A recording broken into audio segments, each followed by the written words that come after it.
¿Qué pruebas de laboratorio se piden a nivel prenatal? Bueno, el tipo sanguíneo, la RH, detección selectiva de anticuerpos.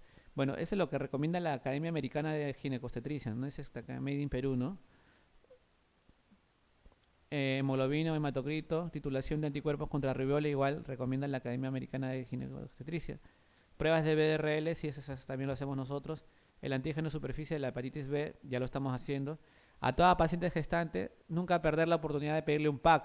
Quizás va a ser la primera vez en su vida una paciente que sale gestando que va a hacerse un PAC. Quizás después no lo haga. Y es falso de que mientras esté embarazando le pueden hacer un PAC. Eso es falso. Hasta biopsia de cervix le pueden hacer a una paciente gestante. Lo que no le pueden hacer nunca a una gestante es un legrado endocervical.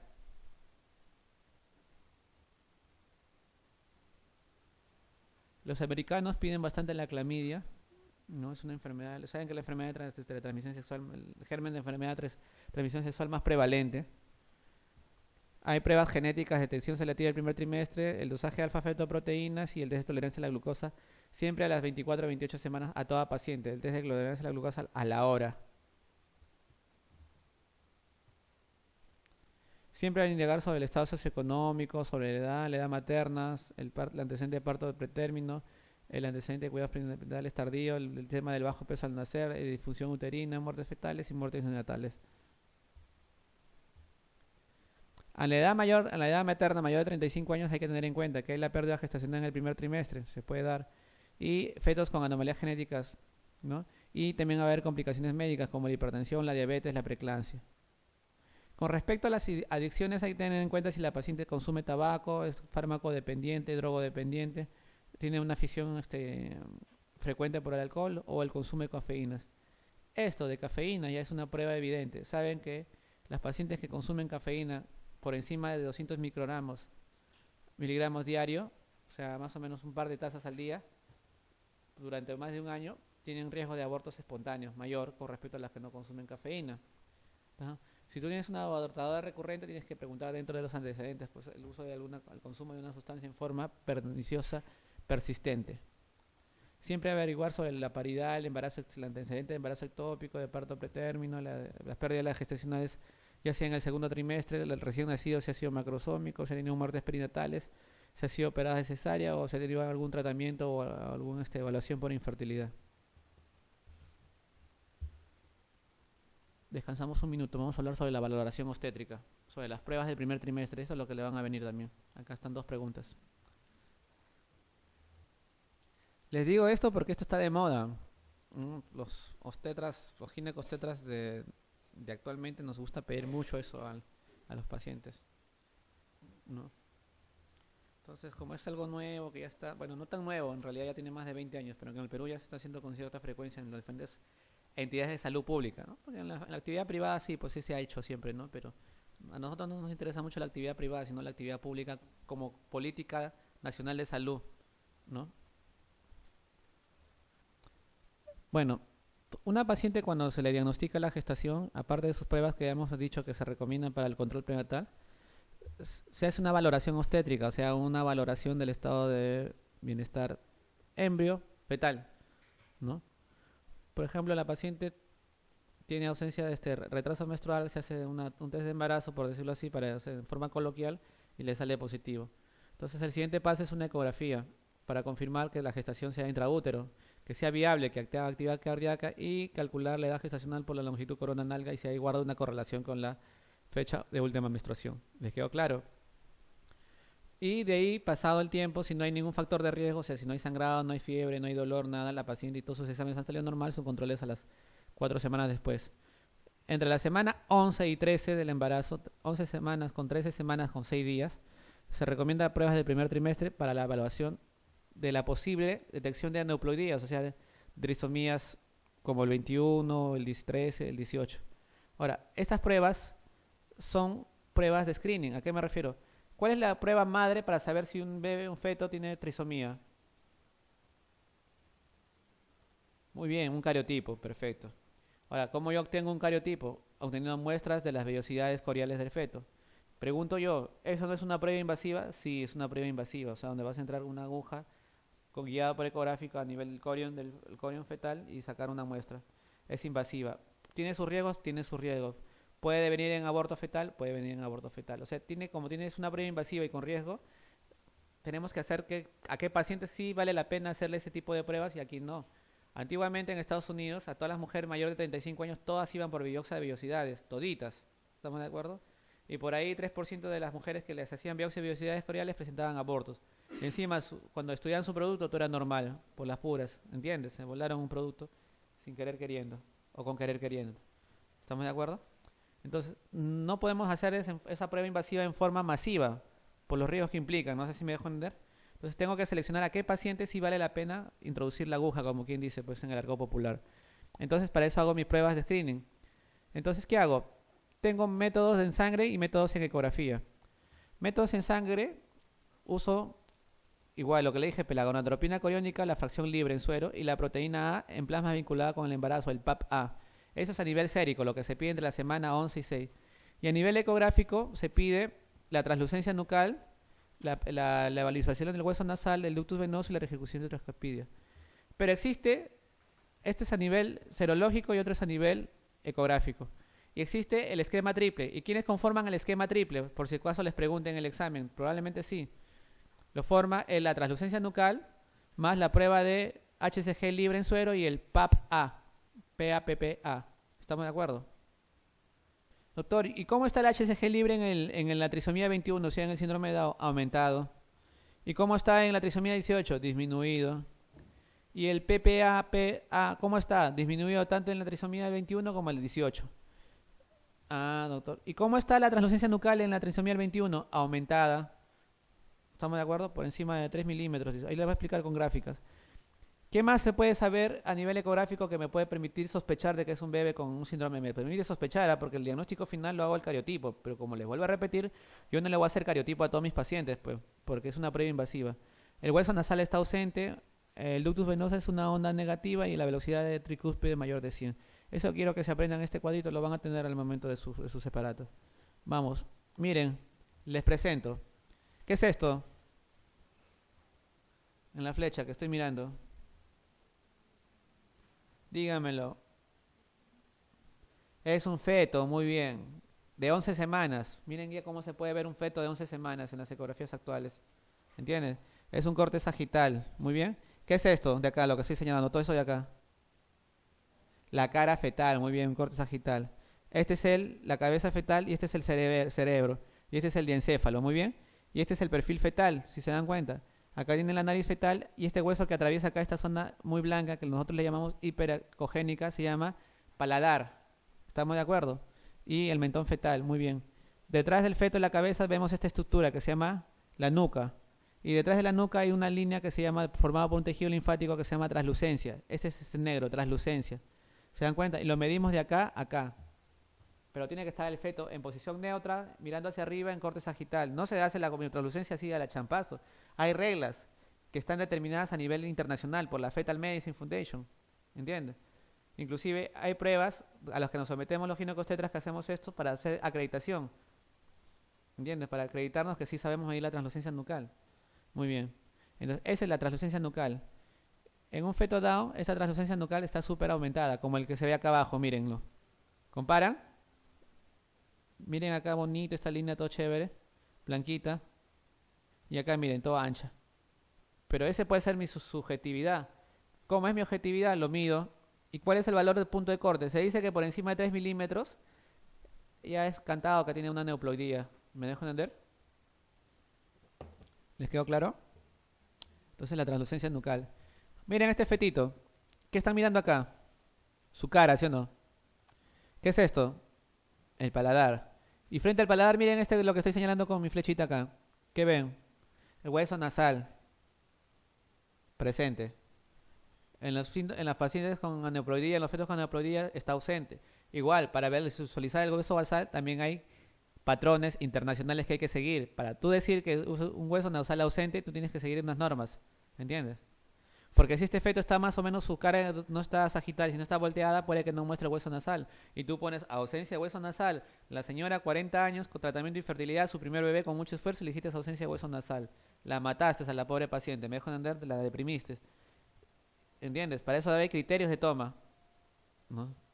Quien se atreva a decir que hay ausencia de hueso nasal, pero tiene que cumplir todos los criterios, porque se la está jugando. ¿Me dejo entender? Muy bien. ¿Esto qué es? Este es el abdomen fetal. Y acá, después de la umbilical, sigue el conducto venoso. El conducto venoso es espacio de sangre arterial, por si acaso. ¿Ya? Es un espacio de 2 milímetros que tiene alta velocidad. Se dice que cuando está alterado, te puede orientar hacia una posible cardiopatía. O sea, a las 11 semanas, si tú ves alterado, puedes sospechar que ese feto va a tener una cardiopatía congénita. Entonces tú tienes que pedirle obligatoriamente a las 20 semanas un ecocardiografía fetal. ¿Estamos de acuerdo? Pregunto yo, ¿sabían eso? ¿Les han dicho eso en sus controles? Muy bien. Y este es el ductus venoso, les presento. Esta es una onda normal, se ve así, cuadrado, baja, cuadrado. Esto de acá es la onda. Cuando este punto de acá está por debajo de la línea, se dice onda A reversa. Ese es patológico. Muy bien. Entonces lo que les mencioné es la translucencia nucal más la PPAP y más la HCG libre, se llama la prueba triple del primer trimestre. Acuérdense. Esa es la prueba triple del primer trimestre, lo que les mencioné. ¿Estamos de acuerdo? Muy bien. Vamos a hablar de la prueba triple, pero de la segunda mitad del segundo trimestre, entre la semana 15 y 20. Básicamente es útil para la detección selectiva del tubo neural. Ahora ya está en desuso, le estoy limpiando, pero por fines teóricos le estoy presentando. ¿Por qué? Porque con las ecografías actuales, a las 11 semanas ya le vemos en la columnita al feto de una forma, pero precisa. ¿Entiendes? Con ampliación de imágenes y todo lo que podemos a las 11 semanas saber si es mielomeningocele, espina bífida y todo lo demás. No se nos puede escapar eso. ¿Me dejo entender? ¿Qué incluye la prueba triple? Medición de tres cosas: la alfa-fetoproteína, la fracción libre del HCG y el estridiol, el no conjugado. ¿Cuáles son los resultados que se deben ver? En el trisomía del 21 el AFP está disminuido, la alfa-fetoproteína está disminuida, acuérdense eso. La HCG está aumentada en trisomía del 21, como les dije, y la estradiol está disminuido. ¿Estamos de acuerdo? Acuérdense eso.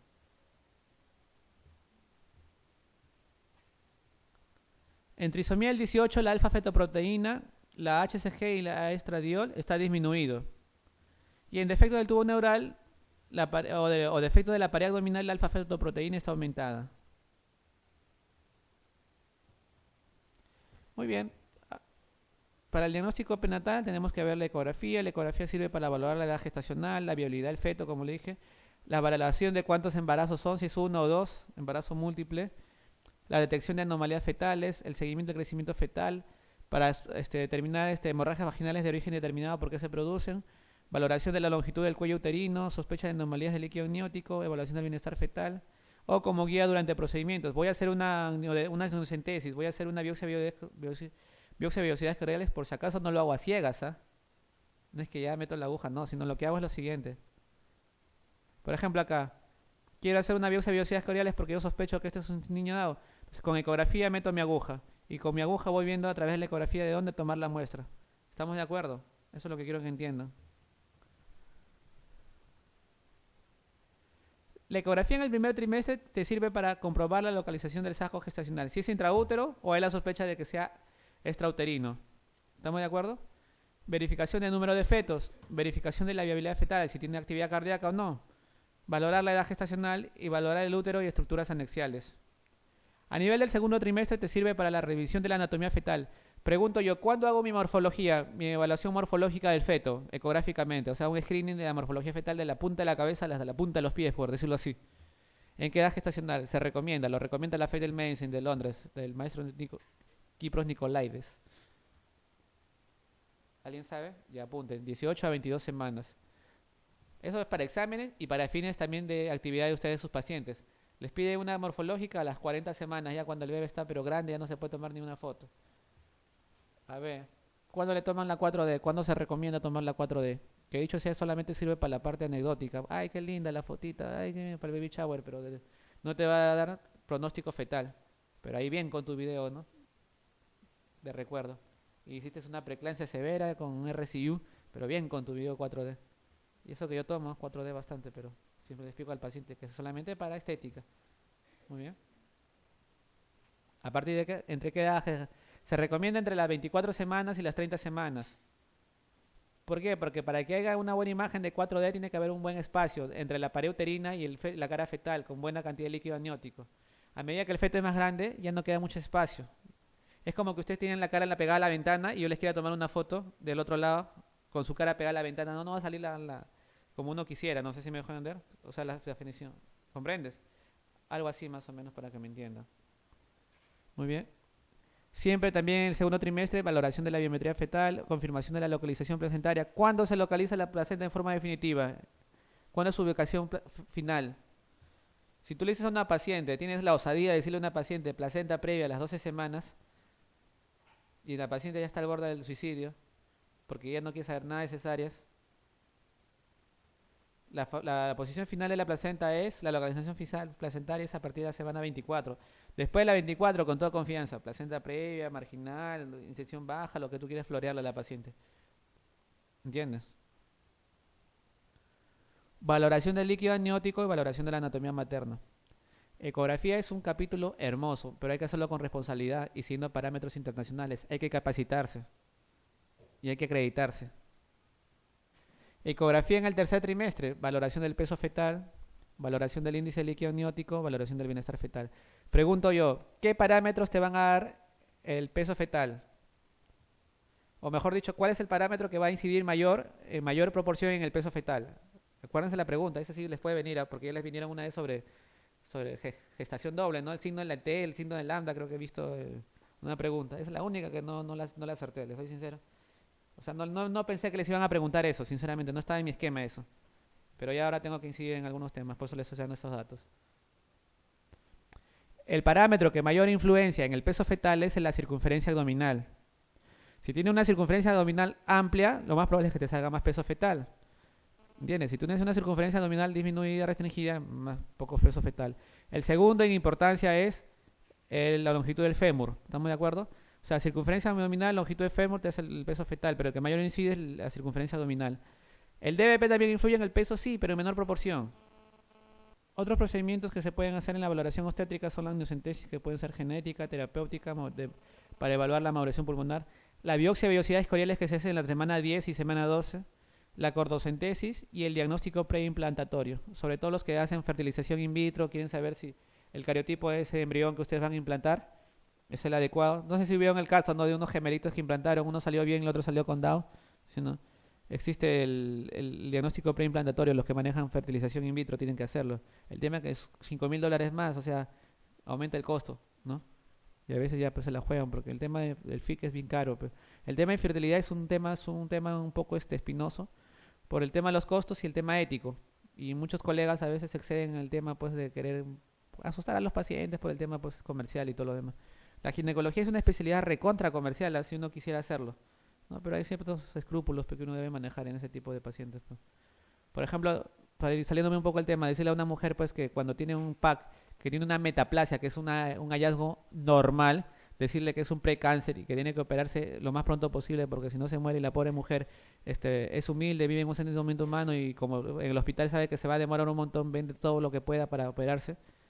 Yo sinceramente, si ese médico no tiene mamá, no tiene hermanas o simplemente pues y pasa, se van a dar cuenta bastante en los solidarios, ¿no? Porque ahí es todo producción, pues no es que por consulta les pagan 3 soles. Muy bien. Vamos a hablar sobre la vigilancia fetal antes del parto. Hay la vigilancia fetal antes del parto y durante el intraparto. Muy bien. Acá he colado decirlo así porque no es mía la clase, es de una R1 que hizo es su ponencia, son sus diapositivas. Pero lo he tomado porque está explícito, para explicarle un tema de lo que es vigilancia intraparto. Está chévere esa zona, ¿no? No es muy colorida la cosa, pero creo que al final lo que interesa es que aprendan, pues, ¿no? No tanto los dibujitos y rosaditos, el lapicito, el corazoncito, la florcita, no, sino que aprendan. Entonces, cuando hablo de vigilancia fetal intraparto, ¿qué es lo que yo quiero prevenir? Que mi bebé se muera dentro de la barriguita de mi mamá, pues, o sea, una de la madre, ¿no? Una muerte fetal intraútero. Entonces, yo tengo que valorar ciertas pruebas para ver si su estado de salud del feto es bueno o es malo. Ahora, la mayoría de pruebas está en relación a determinar los niveles de hipoxia fetal que se puedan producir, problemas de hipoxia fetal, ¿no? O sea, que haya alguna alteración de la unidad fetoplacentaria, que haya una disminución del flujo de oxígeno hacia el feto y que produzcan hipoxia. cuando se produce la hipoxia, de acuerdo a la intensidad de la hipoxia, va a haber afectación del sistema nervioso central, ¿no? Y si hay afectación del sistema nervioso central, el feto va a reaccionar de diferentes formas. Uno es produciendo la taquicardia, por ejemplo, cuando es un evento agudo, ¿estamos de acuerdo? La otra es el feto va a estar quietito, no se va a mover mucho porque quiere ahorrar energía, no sé si me dejo entender. Entonces, entonces esas, ese, ese, esa- ese concepto biológico se tiene que aplicar a una valoración del punto de vista clínico.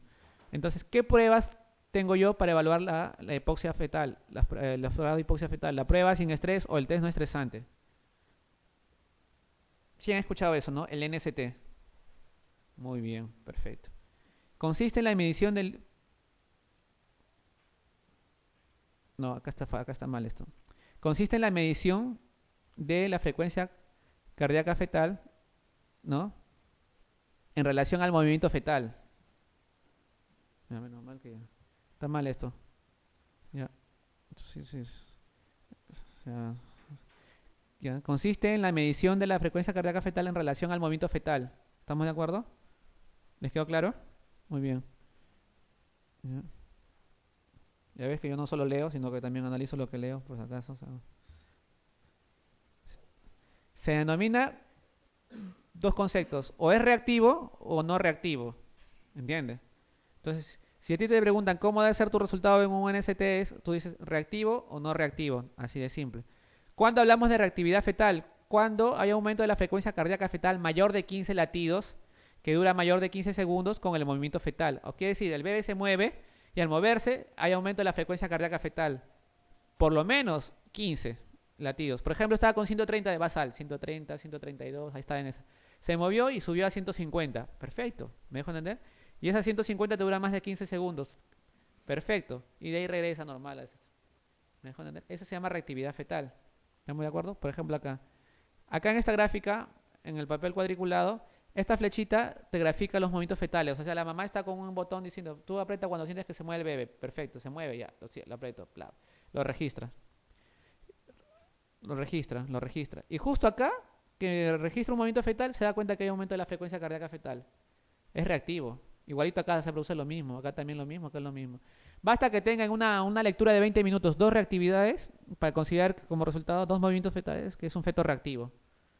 Y que no tengas ninguna, una o menos, durante 20 minutos. Si tienes una, puedes repetir 20 minutos más, para ver si aparece otra más. ¿Estamos de acuerdo? Pero si no tiene ninguna, ya lo consideras no reactivo. ¿Estamos de acuerdo?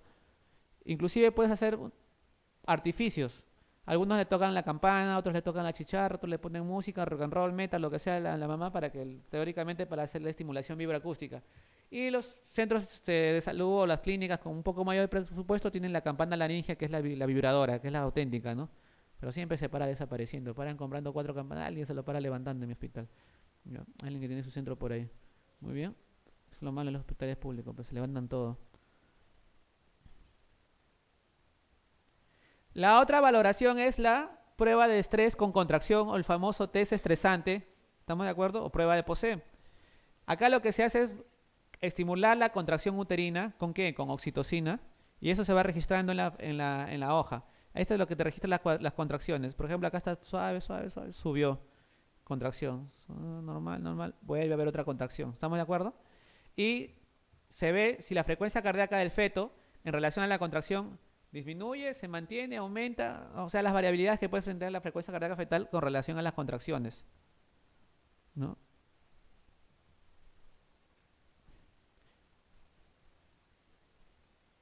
En las otras láminas les voy a explicar lo que es lo que se llama DIX1, DIX2, ¿ya? No se preocupen, hay una explicación mucho mejor. Acá vamos a ver, perdón. Voy a ahí regreso para que vean lo que es la explicación. Creo que debí ordenarla de otra forma. No se preocupen, chicos, ahorita nos...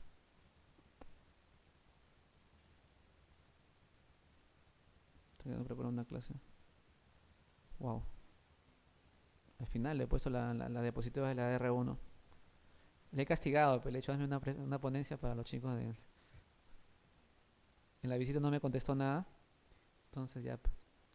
Le he hecho pagar 2 guardias y aparte, ¿cómo se llama este? Fuera de las que tiene y aparte le he hecho una ponencia para ustedes, muchachos. Así que, cortesía de la residente. Siempre tener en cuenta que el sistema nervioso central tiene conexiones al corazón. El sistema nervioso central autónomo, sobre todo, ¿no? El sistema autónomo. Acuérdense que el tejido cerebral es sensible a la presión parcial de oxígeno. Por lo tanto, cualquier grado de hipoxia se reflejará en la función del sistema nervioso central y si ésta se afecta, también se afecta la frecuencia cardíaca fetal. ¿Hasta ahí estamos de acuerdo? Perfecto. Siempre va a haber mecanismos de compensación fetal considerando la capacidad adaptativa y reserva. Por ejemplo, un mecanismo de compensación, ¿cuál es? Quedarse quietito. Otro mecanismo de compensación es aumentar la frecuencia cardíaca fetal al inicio. ¿Estamos de acuerdo? Todo eso es el feto, ¿no? Y siempre hay una representación de mecanismos de control neurohormonal a nivel cardiovascular íntegros cuando no hay ni problemas de hipoxia. Parámetros a tener en cuenta. Acá vamos a hacer un poquito la clase. Frecuencia cardíaca fetal basal, variabilidad de la frecuencia cardíaca fetal, aceleración de la frecuencia cardíaca fetal y desaceleración de la frecuencia cardíaca fetal. Eso es lo que quiero que tengan en cuenta. Frecuencia cardíaca fetal basal. ¿Qué dice la teoría? ¿Qué dice la Koch? ¿Qué dice el Williams? ¿Qué dice medicina basada en evidencia? Es la frecuencia cardíaca promedio que se redondea los incrementos de más o menos 5 latidos por minuto en un trazado de 10 minutos. O sea, en 10 minutos yo evalúo la frecuencia cardíaca fetal. No es lineal, ¿ah? No es 130, 130, no, sino 130, 135, 128, ¿me dejo entender? 127, ¿no? ¿Comprende? Eso se llama la variabilidad. Ahora, la frecuencia cardíaca basal normal oscila entre 110 y 160. Bradicardia menor de 110 y taquicardia mayor de 160, pero que sea sostenido. O sea, si tú tienes un ratito, 30 segundos que te hizo 105, por ejemplo, no digas que es bradicardia. Pues no sé si me dejo entender. ¿Me dejo entender? Pucha, bajó a 105, pero duró 2 segundos, 3 segundos. No sé si me dejo entender en la RAF y ya están que se desesperan, ya lo quieren operar la paciente. No. Por lo menos tiene que ser sostenido en un periodo de 10 minutos, me dice, para decir que es bradicardia. O taquicardia, que es por encima de los 160, pero por un periodo de 10 minutos. ¿Les quedó claro? Perfecto. ¿Qué es la variabilidad? Ese es el concepto. Refleja la alteración instantánea en la frecuencia cardíaca fetal entre un latido y otro. ¿A qué refiero? Yo tengo un momento que es 120 y 5, de ahí 130, de ahí 128, 130. O sea, esas diferenciales se llama variabilidad. ¿Estamos de acuerdo? Es la variabilidad. La frecuencia cardíaca no es lineal. Asústense si es lineal, me dejo entender. Si tú tienes una paciente que durante todo el trazado tiene frecuencia cardíaca fetal lineal, que sea una línea, preocúpense, algo está pasando con ese feto. 140, pero está en 140, pero no tiene nada de variabilidad, pues está lineal. Nula, ausencia de variabilidad nula. Wow, preocúpense. ¿Ya? Toda la frecuencia cardíaca fetal debe tener variabilidad, no debe ser constante, sino tener sus variables, pero dentro de un rango que les voy a explicar. Mínima, cuando la variabilidad es menor de 6 latidos minutos, por ejemplo, 122, 123, 124, 122 vueltas, 123. O sea, menos de 6 latidos de entre uno y otro latido, esa es mínima. Variabilidad normal, cuando es entre 6 latidos y 25. Lo normal es que sea más de 6 y menos de 25. Por ejemplo, 130, 140, 150, no sé si me dejo entender. ¿Comprendieron? Perfecto. E intensa, cuando la variabilidad, la amplitud es mayor de 25 latidos por minuto. 150 y de ahí 175. No, algo está pasando. Tampoco eso es bueno, ¿me dejo entender? O 130 y de ahí 160. No. ¿Comprenden? Aceleraciones de la frecuencia cardíaca fetal. Ese concepto es importante. Son aumentos transitorios que ocurren durante un periodo relativamente corto al cabo del cual retorna a su nivel previo. O sea, tiene 130, 134, 136, está en eso, y de repente subió a 150. Se mantuvo un rato en 150 y volvió a 136. Esa subida transitoria y vuelve a retornar a su valor basal se llama aceleración. ¿Está bien? Son de inicio abrupto y no ascienden más de 15 a 30 latidos.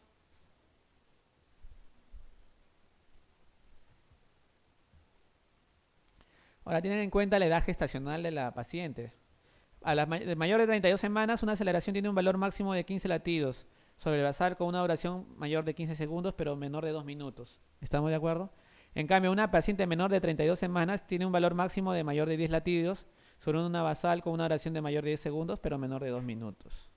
Es un dato que no creo que les pregunten, pero ahí lo pongo para fines prácticos. Causa de las aceleraciones. que el feto se mueva, que haga contracciones uterinas, que haga compresión u oclusión del cordón umbilical y que haga estimulación fetal. ¿Estamos de acuerdo? Estimulación fetal, los amaqueas a la barriga de mamá, le metes un puñete, una patada, pones a gritar, a cantar música, a meter rock and roll, lo que tú quieras, pero lo más usual es la campana laringia, la que vibra, un vibrador. ¿Sí saben lo que es un vibrador, no, chicas? Para chicos. Muy bien. O estimulación fetal, por ejemplo, hablarle, ponerle, ¿no? Todas esas cosas. Acuérdense de sus celulares, estímulo muy malo. Y eso pones en la barriga del feto, eso lo estimula al bebé a moverse y aumentar la frecuencia cardíaca. Estimulación vibroacústica se llama EVA. ¿Qué son desaceleraciones la frecuencia cardíaca fetal? Son disminuciones transitorias de la frecuencia cardíaca fetal causada por las contracciones uterinas, con la cual mantienen una determinada relación temporal. Se determinan según su duración, amplitud y dónde se comienza.